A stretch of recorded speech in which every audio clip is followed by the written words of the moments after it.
Bismillahirrahmanirrahim. Assalamualaikum warahmatullahi wabarakatuh. Okey, berjumpa kembali hari ini untuk sains tahun 2 iaitu topik tumbuhan. Topik ni awak dah belajar sebelum ni dalam kelas saya semasa kelas biasa rasanya. Okey, hari ini Ustazah akan ulang kaji semula untuk tajuk tumbuhan. Tajuk tumbuhan. Okey, tumbuhan adalah pokok. Apa yang ada kat sekeliling lah. Pokok apa saja kat rumah awak? Pokok cili, pokok pisang, apa-apalah. Asalkan namanya pokok. Dalam istilah sains kita panggil tumbuh-tumbuhan, iaitu pokok. Apa-apalah. Daripada rumput sampai pokok besar, kayu balak ke apa ke semua, itu adalah tumbuhan. Daripada sekecil-kecil, awak pijak rumput ataupun awak makan cili, tomato, itu semua adalah tumbuhan. Okey, hari ini kita akan ulang kaji saja tajuk tumbuhan. Okey, yang pertama, kita akan masuk topik kepentingan tumbuhan. Okey, kepentingan ni adalah manfaat. Apa untungnya? Apa manfaatnya? Untungnya adalah manfaat. Apa? Bila kita tanam pokok, apa kelebihan? Apa manfaat yang dia bagi kepada kita sebagai hidupan? Termasuk manusia, termasuk haiwan. Pokok tak kira lah sebab pokok dah pokok kan. Okey, dia memberi kepentingan lain untuk manusia dan haiwan. Okey, yang pertama adalah habitat. Habitat untuk haiwan. Habitat bermaksud tempat tinggal. Kalau awak semua tinggal kat rumah, betul? Okey, tapi pokok jadi tempat tinggal untuk kera, monyet, lutung. Lutung awak tahu tak? Lutung tu dalam spesies kera, tapi dia warna hitam putih. Ataupun orang hutan. Okey, orang hutan tinggal atas pokok, ular pun tinggal atas pokok. Kalau kita ganggu, kita buat rumah, kita buat bangunan, kita tebang hutang tu semua. Okey, kera tu tak ada rumah. So, dia akan mengganggu manusia. Bila kera datang rumah kita, dia dengan tujuan mencari makanan. Contoh kat rumah awak ada pokok mangga, ada pokok pisang, pokok durian, apa-apalah. Termasuk tupai sekalipun, kalau datang rumah, sebenarnya dengan tujuan dia mencari makanan. Kita faham tujuan haiwan tu adalah mencari makanan. Sebab kita manusia, kita dah mengganggu dia punya tempat tinggal. Kita buat rumah baru, bangunan baru semua. Bila dia tak ada tempat tinggal, dia yang akan menceroboh. Dia masuk kawasan manusia. Sebenarnya asalnya manusia yang menceroboh tempat tinggal haiwan. Okey, kepentingan yang kedua ialah sumber udara. Sumber udara bermaksud Allah bagi pokok ni bila melakukan proses fotosintesis, dia memberi kita oksigen. Saya ulang semula, sains tahun 4 nanti akan belajar, melalui proses fotosintesis, tumbuhan membuat makanan. Tumbuhan itu akan mengeluarkan oksigen. Kita memberi balas semula, kita hembus nafas, kita mengeluarkan karbon dioksida. Okey, itu awak akan belajar dengan lebih jelas untuk sains tahun 4. Cuma awak faham, pokok memberi kita udara. Udara untuk bernafas. Tanpa udara, semua orang akan mati. Termasuk pokok, air. Okey, ikan dalam tanah akan mati tak ada udara. Ikan dalam tanah, ikan dalam air akan mati tak ada udara. Anai-anai dalam tanah, tak ada udara pun akan mati. Apa lagi yang tinggal dalam lubang yang awak tak nampak, tapi dia sebenarnya bernafas. Contohnya semut. Semut dekat batang-batang kan. Ustazah macam mana dia bernafas? Dia boleh bernafas. Dengan izin Allah, semua yang hidup tu bernafas. Kecuali yang mati. Okey, bila udara, awak perolehi bila ada pokok kan. Pokok tu sama ada daripada rumah awak tanam pokok yang banyak kat taman ni cantik-cantik ni kan. Bila PKP ni kan suka landscape kan. Okey. Bila rumah dia banyak pokok, dia memberi udara yang segar. Ataupun sekarang awak dah boleh pergi berjalan. Okey, resort ke apa ke, rumah dalam hutan kan. Lagi awak duduk dalam hutan, awak kata gelap ke, tak ada elektrik ke. Sebenarnya, bagi banyak pokok, lagi udara tu segar. Berbanding awak duduk kawasan perindustrian. Contohnya sekarang sini lah. Meru kan kawasan kilang-kilang kan. Udaranya lagi kurang bersih lah, kurang segar. Dengan banyak asap-asap kenderaan, asap-asap kilang semua tu, udaranya kurang segar. Dan kalau pasang logiknya, kalau orang tu kurang daya tahan penyakit, dia lagi senang sakit. Udara bersih sangat membantu punya pertumbuhan supaya sihat. Kalau udara tu kotor, tercemar ataupun udara tu beracun, awak akan lebih cepat senang sakit, senang sesama, senang demam, semua tu. Bila antibody lemah dan awak juga ada masalah kesihatan macam jantung, awak akan lagi cepat terkena sakit bila udara tu kurang bersih. Sebab tu sekarang kalau perasan, trendnya orang jual penapis udara. Penapis udara yang menyerap kelapuk-kelapuk halus supaya udara tu jadi bersih.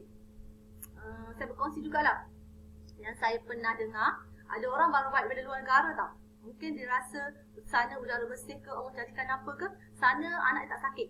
Bila balik Malaysia, anak dia sakit. Dia kena beli penapis haba tu sebab kita tak nampak benda tu halus, partikel-partikel halus yang kita tak nampak. Lepas tu bila balik Malaysia, anak dia sakit. Bila dia beli penapis, baru anak dia macam sihat sikit lah.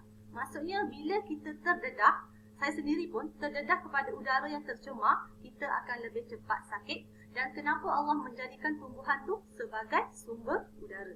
Okey, seterusnya adalah sumber ubat. Ubat ni kalau kita sakit, kita cari ubat. Kalau kita senang, sakit jumpa doktor. Tapi sebenarnya Allah dah jadikan juga tumbuhan tu memberi sumber ubat. Contohnya pokok apa? Lidah buaya, pokok apa lagi? Pokok apa-apalah, kunyit, halia. Kebanyakannya kita panggil tumbuhan herba macam ni. Okey, kalau tumbuhan kalau kat luar negara kan macam kan, pudina lah semua ni kan, rosemary, basil semua ni kan. Okey, tumbuhan herba. Ataupun kalau perubatan Melayu pun ada pegaga, daun kesum, daun apa lagi, kucai semua mah. Daun pokok herba tu selain dia memberi manfaat dalam masakan, dia juga memberi kebaikan untuk kesihatan. Saya nak terangkan, saya takut awak tak berapa jelas. Tapi nanti kalau awak tahu, okey, contoh paling senang macam ni. Okey, ada pokok mas cotek. Tak tahu awak tahu ke tak? Okey, ni pokok halia. Halia memang ada kat dapur rumah awak kan? Okey, halia selain membuat wangi, maksudnya awak kentut lah kan? Membuat toksik yang racun dalam badan awak tu, menghilangkan bau badan semua tu, bersihkan kulit. Aromaterapi halia tu sendiri meredakan tekanan. Contoh, awak tak sihat ke, awak sesama ke, awak stres kan, bau aromaterapi tu yang memberi awak ketenangan. Contoh sekarang orang guna apa? Ada yang macam sekarang kat rumah awak ada letak yang macam penapis udara apa kan, yang bio living semua tu kan. Okey, fungsinya adalah bila kita masuk rumah, kita nak rasa tenang.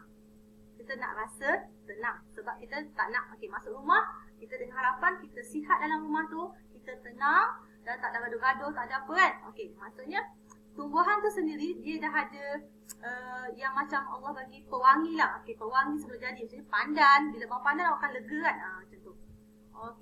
Okey, ni contoh saya ambil sikit pokok serai wangi. Okey, dia juga boleh digunakan untuk menghalau nyamuk semula jadi. Saya tak tahu awak pernah letak serai wangi ni.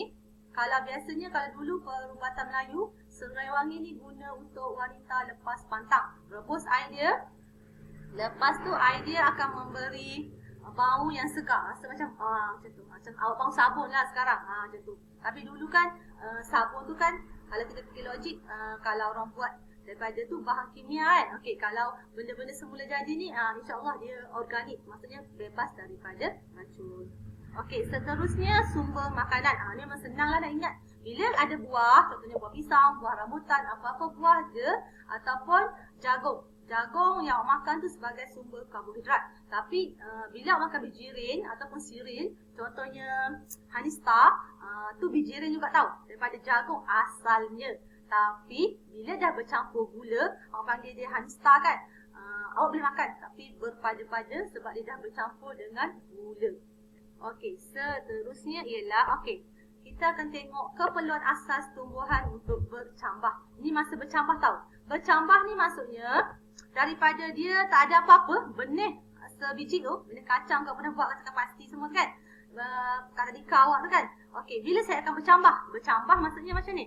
Daripada benih awak tanam tu, dia akan keluar anak pokok kecil. Baru bercambah tau. Bila pokok besar, itu adalah step dia, pertumbuhan dia untuk menjadi pokok yang besar, itu adalah semasa tumbesaran. Pokok bercambah. Kalau kita nak bandingkan dengan manusia, bercambah maksudnya masa awak dalam perut mak awak lagi lah. Tentu. Bila awak keluar, awak membesar kat dunia kat luar kan. Okey, itu manusia. Tapi bila haiwan, dia bercambah dulu. Macam mana daripada biji benih ni, dia nak keluar satu daun dulu. Itu maksudnya bercambah. Untuk bercambah, dia perlukan 3. Yang pertama, air. Air adalah benda asas. Tak semestinya air yang penuh macam dalam kolam tu. Ada sedikit air pun dia boleh hidup. Ni awak pernah buat eksperimen kan? Okey, walaupun atas tisu, tumbuhan tu boleh hidup. Atas kapas, tumbuhan tu boleh hidup. Tapi dengan syarat ada air, sedikit kelembapan. Okey, seterusnya adalah udara. Kalau tak ada udara, yang tumbuhan tu tak boleh bernafas, okey, tumbuhan tu akan mati. Seterusnya adalah suhu yang sesuai. Maksudnya kalau letak pokok tu dalam peti sejuk, memang tak bercambah lah pokok awak. Peti sejuk dia ada suhu sekian-sekian, saya katakan. Okey, contoh suhu air panas mendidih 100. Contoh kalau tempat beku tu kosong. Bila pokok tu kosong, macam mana nak hidup? Kalau dalam peti ais yang beku tu bukan peti ais biasa tau. Yang bahagian letak daging beku tu kan, suhunya lain. Berbanding dengan letak sayur tu, suhunya lain. Maksudnya kalau suhu tu tak sesuai, biji benih tu tak boleh bercambah dan menjadi pokok. Okey, kat sini saya bagi contoh pokok kapas. Kenapa kapas? Kapas asalnya jadi kain. Tak tahu dah tengok ke tak, tapi ada orang tanam pokok kapas untuk dibuat kain. Okey, ni saya ambil daripada internet. Okey, dia tanam pokok kapas. Okey, dia katakan suhu mestilah 60 darjah Fahrenheit. Fahrenheit tu lebih kurang Fahrenheit tu dia lebih kurang darjah Celsius. Kalau kita kan sekarang kan dah scan kan dah suhu kan.